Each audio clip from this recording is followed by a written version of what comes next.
Hey, what's up, everybody? True Boxing here. Thank you for coming back to get hit with the truth. So today we are continuing the True Boxing annual top 10s, as we are in the 140-pound junior welterweight division, and we are going to look at the fighters that are on the bubble.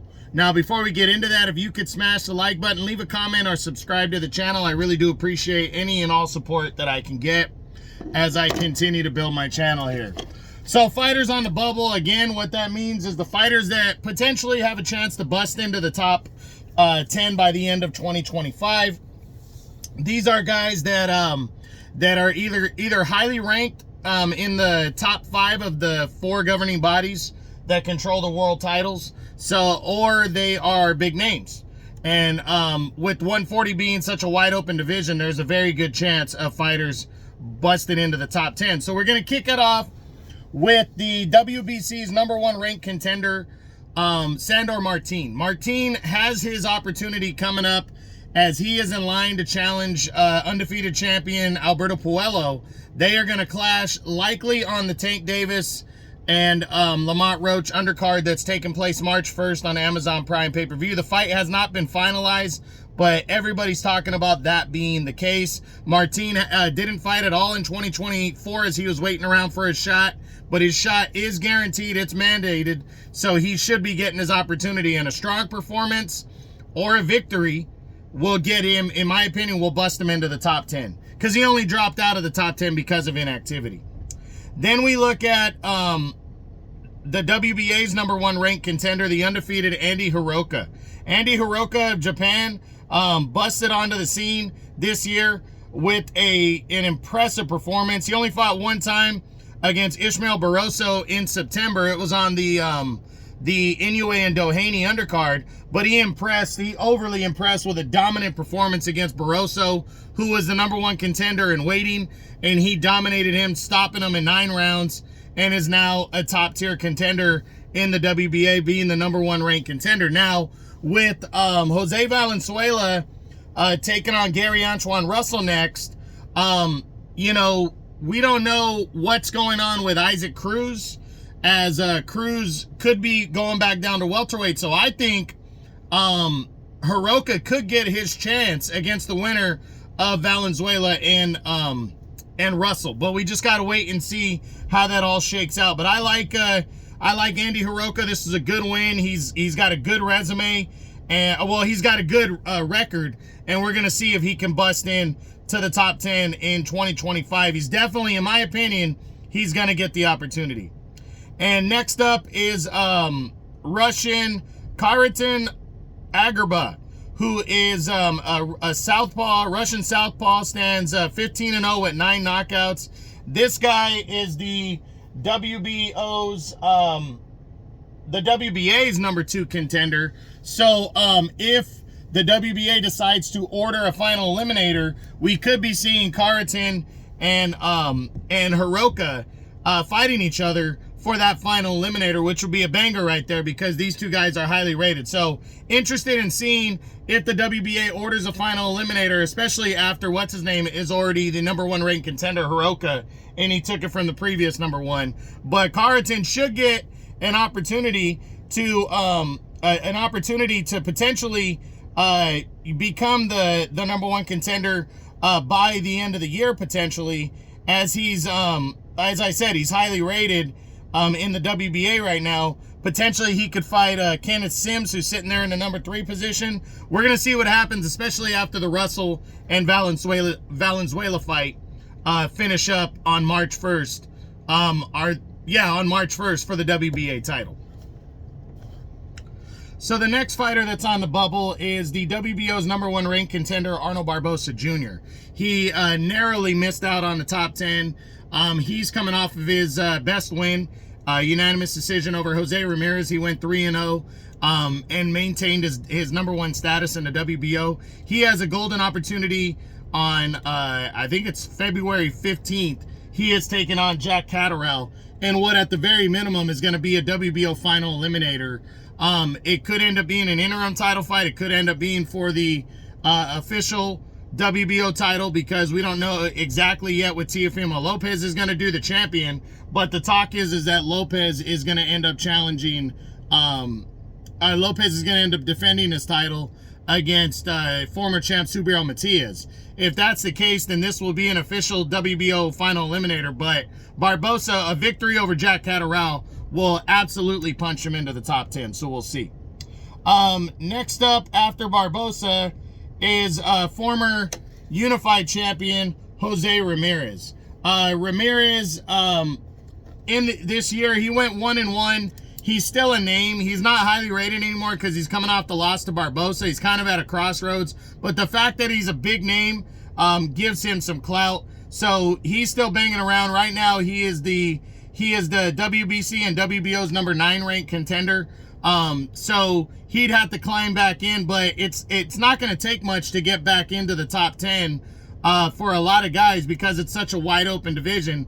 So a big win for Ramirez, say against Regis Prograis, could get him in. Speaking of Regis Prograis, he's the next guy we're going to talk about. Prograis sitting here, number 11 in the WBO. That's his highest ranking. He's coming off of the loss to Jack Catterall. That's back-to-back losses for him to Haney and Catterall. But those are top-tier guys. So if Prograis, like with Ramirez, can bounce back and get a big win, he can definitely bust back into the top 10 this next year coming up. Next up is Gary Antoine Russell, the WBA and WBC's number 5 contender right now. Russell is coming off the loss last year to Alberto Puello, suffering the first loss of his career as he challenged for the vacant WBC interim belt. But Russell is guaranteed a title shot against the winner of Puello and Martin. And now Russell got even better than that. He doesn't have to wait around. He is actually going to get a title shot against Jose Valenzuela. That fight's taking place on March 1st on the Tank Davis Lamont Roach pay-per-view undercard. So he's got a big opportunity coming his way. He narrowly missed out on the top 10, and a victory over Valenzuela to capture the title puts him right up there, possibly top 5, but absolutely in the top 10 with a win. And I think he's got a good chance of beating Jose Valenzuela. So we're going to see what happens for Gary Antoine Russell on that date. Next up is undefeated contender Dalton Smith.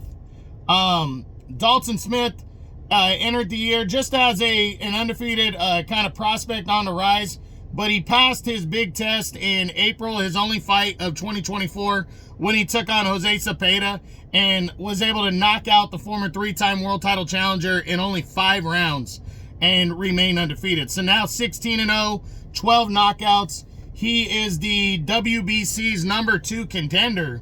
So he has a very good opportunity to make some noise this year and potentially lock up something. Now, we know Martin is getting a mandatory title shot in the WBC right now. So after that, he could be left as a number 1 contender, but he's probably going to have to earn it. But all the other guys around him are fighting in final eliminators and other governing bodies. Jack Catterall and Barbosa are 3 and 4. They're fighting for the top spot in the WBO. Now, that could also include for Catterall and Barbosa, that could include moving up to the number 1 in the WBC. But again, I think the winner of that fight is going to be the WBO champ or get a WBO title shot. So Dalton Smith eventually is going to be the number 1 contender, and he could end up fighting Lindolfo Delgado, who's down there at number 6, or Josh Taylor, who's down there at number 7, or former champ Liam Paro, who's down there at number 8, or former unified champ Jose Ramirez, who's at number 10. There's a lot of opportunities, but I think Dalton Smith is absolutely going to get an opportunity to, at least by the end of the year, become the mandatory challenger in the WBC or at one of the belts. I don't think he gets a title shot this year, but he definitely positions himself in line for a title shot potentially in 2026, in my opinion. Okay, next up on the bubble that we're going to discuss is former world title challenger Jermaine Ortiz. Ortiz, I don't think he's going to get a title shot this year, but he deserves to get something big because he put on a performance against Teofimo Lopez in a close fight. It was a controversial decision that went to Lopez in 2024 as he challenged for the title. He came up just short. Now he's lost 2 close fights to Teofimo Lopez and Vasily Lomachenko. His highest ranking, though, he has gotten dogged, is the WBC and the WBA both have him at number 14, and that's his highest rating, which is sad. But I hope he gets an opportunity to do something, at least get into a final eliminator or move up the rankings at the very least and get a decent opponent in 2025, considering the performance he put up and has put up against very good fighters in Lomachenko and Lopez. So just want to mention his name out there as well as a contender that is deserving, as I said, to be mentioned. Next up, we look at Alfredo Santiago, 16-2, 7 knockouts. He's a WBO's number 3 contender. You know, hasn't really done much. He has a win over Angel Fierro, who is getting a crack at Isaac Cruz coming up here. He beat him this past year by unanimous decision. Beat a guy, Pedro Campa, that Teofimo Lopez took 7 rounds to knock out. He knocked him out in the first round. He has 2 losses on his resume. One of them was that I think he was the guy that got brutally knocked out against Devin Haney back in 2019 that they always show the fucking highlight of. But it was Devin Haney's like only knockout in, you know, the last 5 years also. And then he has a knockout loss to Ricardo Nunez back in 2021. So this guy obviously is worked himself up at 30 years old. He's from the Dominican Republic. I mean, you know, with the top 2 guys fighting to become mandatory, I could see Santiago and maybe Miquan Williams, who's another guy we're going to discuss here, and sitting at number 5 in the WBO. I could see potentially those 2 guys by the end of the year competing in a final eliminator, as long as they stay highly rated by getting victories. So we'll see what happens for him. Next up that we're going to talk about is Rolando Romero, or Rolly Romero. You know, he was the champion, the WBA champion coming into the year. Controversially, he got knocked out against Ismael Barroso, came back on the Canelo Berlanga undercard, got a kind of lackluster 10-round unanimous decision win. But sadly, Rolly Romero, I'm only mentioning him because sadly, and I say sadly because I don't think he's a very good fighter, but sadly, this guy gets rated highly and is a big name based on really doing nothing. But he's the WBA's number 8 contender right now because he is a former champ. And because of his name recognition, you could see him getting some opportunities in 2025 to compete for something. Because, like I said, based off name alone. Next up is Miquan Williams, undefeated contender, you know, that is trying to make a name for himself. You know, right now he is the WBO's number 5 ranked contender. You know, and he's 22-0 with 22-0, 11 knockouts, 2 draws on his resume. He's only 26. His blemishes came in 2023 at a majority draw against a nobody fighter. Same thing back in 2019, but he also hasn't really beaten anybody yet, but he's done good enough to put himself in the top 5 of the WBO.